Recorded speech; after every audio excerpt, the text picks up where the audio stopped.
Bonjour la famille, j'espère que vous allez bien. Pédocriminalité en Côte d'Ivoire, le gouvernement ne réagit pas. Nos dirigeants n'inquiètent pas le dénommé Ryan Di Cecilia Altamira. On en parle dans cette vidéo. Avant de commencer, j'aimerais tirer une mention spéciale à la blogueuse Aya Robert et son équipe qui militent jour et nuit pour démanteler un réseau de pédocriminalité en Côte d'Ivoire. Je vous explique les faits. Tout commence avec l'histoire de bébé DJ, artiste ivoirien, qui nous fait comprendre qu'il a été violé, voilà, qu'il a subi des attouchements sexuels depuis son enfance, depuis ses 16-17 ans, par son bourreau, d'après ses dires, qui n'est autre que Ryan Di Cecilia Altamira. Ce monsieur était censé être son producteur, il lui a fait signer un contrat de 7 ans, mais le jeune homme bébé DJ se rend compte que ce n'est qu'une histoire sexuelle qui les lie. Alors le monsieur vient et lui propose, d'après les dires de bébé DJ, il lui propose d'avoir des relations sexuelles avec lui.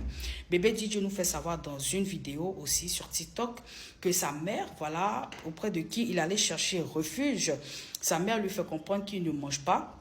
Elle lui dit en ces termes, tu sais qu'on a faim, quelqu'un vient nous aider, donc franchement, tu devrais te taire et puis accepter ça pour faire terre à terre. Alors, ce jeune homme-là nous dit qu'il a passé une enfance difficile, il part en pleurs, il nous dit que c'est ce qu'il a vécu. De l'autre côté, on a Ryan qui sort, qui nous fait une vidéo, qui nous dit qu'il n'est pas homosexuel, hein, d'après sa vidéo. C'est pas sa sexualité qui est remise en cause, c'est le problème de la pédocriminalité en Côte d'Ivoire. Alors, il nous fait croire qu'il est hétéro, qu'il s'occupait de bébé DJ en tant que producteur. Bébé DJ ainsi que toute sa famille, il aurait participé à des charges dans la famille comme payer l'école de la sœur, s'occuper de la sœur, du frère, de la mère, et qu'il serait hétéro et qu'il ne se retrouvait pas dans les dits de bébé DJ. Aya Robert et son équipe qui travaillent jour et nuit nous sortent une vidéo où on voit Ryan Di Cecilia Altamira, d'après lui et la personne avec qui il a la conversation dans cette vidéo, avoir des gestes de femme, des gestes de woubi, d'homosexuel, où on se rend compte que les dires de bébé DJ peuvent être vrais puisqu'il est attiré par des hommes, il est attiré par des gens du même sexe que lui. Je vous laisse regarder la vidéo. Pourquoi? Est-ce que vous le connaissez? Puis le gars s'est levé, maintenant tu es malade, mais tu vas jouer au bail, il a giflé. Femme vient de quelqu'un à 2 h du matin. En tant ce qu'elle s'en parle, elle pense que les enfants ils sont ici là. Je sais les enfants, j'en vois, leurs parents ne savent pas où ils sont, tu vois non? Attends, je connais les parents de tous les enfants, on parle au téléphone. Eux tous ils me connaissent. L'enfant même qui a eu des problèmes là. Je suis allé voir sa maman aujourd'hui pour rendre le bébé encore plus lourd. Parce que moi, on peut me demander pardon, mais les parents sont saisis de l'affaire. Je suis parti rendre ça lourd. Ils ne connaissent pas Cecilia. Oui. Suite à cette vidéo, on a des témoignages qui fusent de partout, des témoignages de mineurs qui sortent et qui étaient restés dans le silence par honte de leur orientation sexuelle, mais qui arrivent aujourd'hui à sortir du silence et à dire oui, on a été abusé. Abusé étant mineur par Ryan qui leur faisait des promesses, promesses d'argent, promesses d'un futur meilleur, promesses d'un changement de vie. Apparemment, les parents des enfants seraient informés qui se trouvaient chez Ryan, voilà, des enfants avec qui il a eu des attouchements sexuels, d'autres qui ont refusé, mais apparemment Ryan serait un bourreau dangereux pour la Côte d'Ivoire. Le gouvernement ne réagit pas. Le gouvernement, en sa qualité de dirigeant, d'autorité suprême, a le pouvoir d'interroger Ryan, le dit Cecilia Altamira, pour comprendre ce qui se passe. A le pouvoir de mener une enquête pour comprendre ce qui se passe. D'après ce que je vois, peut-être qu'une enquête est partie, mais d'après ce que je vois, rien n'est fait. Je vois le dénommé Cecilia Altamira se pavaner ci et là dans des lives et continuer. Vrai ou faux, je ne sais pas, mais je pense que c'est à nos dirigeants, voilà, de rassurer la population parce qu'on voit et on entend ce qui se passe, d'ouvrir une enquête, de prendre le dénommé, de prendre des témoins, de poser des questions, de savoir s'il y a eu attouchement ou pas, de savoir si c'est un pédocriminel ou pas, parce que oui, je suis contre la pédophilie, je suis contre le fait qu'un majeur vacciné ait des relations sexuelles avec un mineur qui n'a pas son consentement éclairé. Je suis contre cela. Par ce même biais-là, j'aimerais parler d'une autre vidéo que je vous laisse découvrir. La Altamira, t'as peur.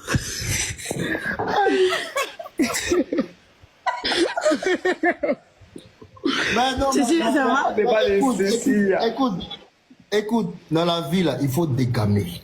Tu comprends? Oui, papa, il connaît. Tu dégames. Et maintenant, la personne qui a filmé Cecilia en question, c'était quoi le but? Moi, il sait pas. Ah, c'était. Il sait pas. En tout cas, nous, d'habitude, c'est toi, tu nous fais rire d'habitude à la maison. Ben, on va toujours jouer la comédie, on s'en fout des gens. Ouais. Dans la vidéo que vous venez de voir, le jeune homme en capuche, c'est le petit frère, même père, même mère de DJ, bébé DJ. Alors, on a ce petit-là qui continue de se pavaner avec Ryan, dit Cecilia Altamira, qui continue de traîner avec lui. On se demande alors où est la responsabilité des parents. Parce que de l'autre côté, on a bébé DJ qui dit que sa mère était d'accord de le livrer à son bourreau. Et on voit son petit frère qui est encore mineur en train de se pavaner avec lui. Ils essaient de nous faire croire que la vidéo que nous avons vue précédemment n'était qu'une pure mise en scène et que le monsieur serait hétéro. Et ces dires sont appuyés par le petit frère de bébé DJ. Alors, on ne comprend pas. Est-ce que c'est une famille, c'est une maman qui est d'accord, qui livre ses enfants à la pédocriminalité pour se faire de l'argent? Ou de l'autre côté, est-ce qu'on a bébé DJ qui raconte des insanités? Alors, nous, la population, on souhaiterait comprendre. On souhaiterait aussi, moi particulièrement, je souhaiterais aussi que chaque parent prenne ses responsabilités. Pour que le gouvernement puisse nous aider, nous, en tant que parents, quels sont les actes qu'on pose? Quelle est notre responsabilité, notre charge face à ça? Alors, chaque parent devrait savoir éduquer son enfant. Tu as ton enfant de 15 ans, de 14 ans, fille ou garçon, parce que la pédocriminalité, là, c'est dans les deux sens, autant hétéro et autant homosexuel. Tu as ton enfant qui vient à la maison, 14 ans, 15 ans, 16 ans, avec un téléphone iPhone 15, dernier cri, 1 500 000 francs, même 100 000 francs, même 50 000 francs que tu ne lui as pas donné, que cet enfant-là ne sait pas travailler, il ne sait pas faire de l'argent. Et toi, en tant que parent, tu ne dis rien, tu fermes les yeux là-dessus, tu viens de participer à quelque chose. Tu viens de participer à la pédocriminalité de ton enfant. Est-ce que le gouvernement pourrait inquiéter ces familles-là? Est-ce que le gouvernement pourrait faire en sorte que ces familles-là puissent prendre leurs responsabilités? Parce que oui, on a des familles qui décident de ne rien faire, qui laissent la charge à leur enfant de rapporter de l'argent à la maison. Enfant mineur. Un enfant mineur qui ne travaille pas, à qui on laisse la charge de rapporter de l'argent à la maison. Dieu seul sait ce qu'il va faire dehors pour gagner cet argent-là. On a des pères et mères irresponsables. Quand l'enfant vient à la maison avec 100 000 francs, 200 000 francs, on dit merci mon fils, merci ma fille. On ne cherche pas à savoir l'origine de cet argent-là. On a des communes de Yopougon, dans certains quartiers, qui sont affectés, pollués par le phénomène de pédocriminalité.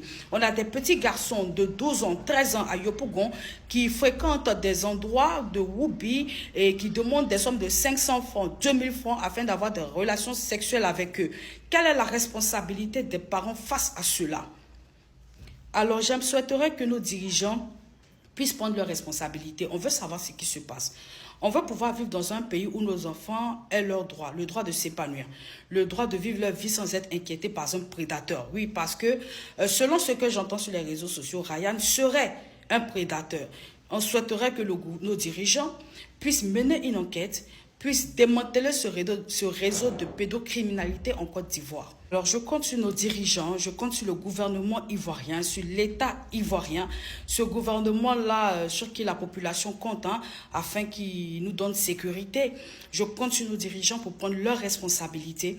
La famille des victimes, vous voyez vos enfants sur TikTok, sur les réseaux sociaux, en train de faire des témoignages, vos enfants mineurs. La famille peut se réunir, vous pouvez former un collectif, aller porter une plainte. Donnez aussi la force à nos dirigeants de pouvoir vous aider. Allez porter une plainte, ramenez les preuves que vous avez. Si vous avez des preuves, ramenez les preuves que vous avez. Je compte sur nos dirigeants pour démanteler ce réseau de pédocriminalité en Côte d'Ivoire. On aimerait vivre en quiétude. Je souhaiterais que notre gouvernement, fasse une enquête un peu plus approfondie. Je souhaiterais que ces mineurs-là soient entendus en tant que mère d'enfants, en tant qu'Ivoirienne. Je pense avoir le droit de demander à nos dirigeants d'agir face à une situation qui dérange la population. Alors sur ce, vous étiez sur la Minute de Maya. Ma deuxième page, c'est la Minute Santé de Maya. Et puis, on espère avoir un retour de la part de nos dirigeants le plus rapidement possible. Merci et bonne journée chez vous. Voilà ça, on a faim maintenant. Quelqu'un veut t'aider, toi tu veux pas. On a faim maintenant, quelqu'un veut t'aider, toi tu veux pas. Il dit, mais maman, est-ce que toi tu sais ce qui se passe? Elle me dit, oui, mais tu sais... moi, il ne comprend pas. Bon, qu'est-ce qui se passe? Il faut me dire. Il dit, maman, lui là, c'est un bête. Elle dit, comment? Il dit, c'est un bête, il veut que moi, il fasse les trucs avec lui, et puis il va m'aider. Elle dit, mais comment, pourquoi tu dis ça? Lui là, il t'aime trop pour ça? Il dit, maman, tu es sûr que lui là, il m'aime? Bon, quelqu'un, on est dans la même maison. Bon, il peut partir me laver comme ça dans la douche. Et puis il sort son téléphone et il me prend une photo ou bien il me filme. Bon, moi je suis pas un enfant. Une fois, je suis sorti de la douche, il a enlevé ma tête. Et puis il a dit, ah, dans mon serviette. Le téléphone était devant son visage comme ça. Donc il me dit, genre il a caché mon corps et puis c'est ma tête seulement. J'ai dit ça là, est-ce que on fait ça? Quelqu'un qui fait ça là, est-ce que... Et puis elle dit, est-ce que toi tu as vu la vidéo? Est-ce qu'il l'a fait? Il dit, il n'a pas vu, mais il sait que là, lui là, il n'est pas simple. C'est un mort de l'autre côté. Elle me dit, oh, vraiment, c'est pas mon problème. Faut gérer tes problèmes avec lui, régler ça entre vous là-bas. Et vous jure que quand elle m'a dit ça là, mon cœur était brisé. Mon cœur était brisé. Elle lui a dit, ok,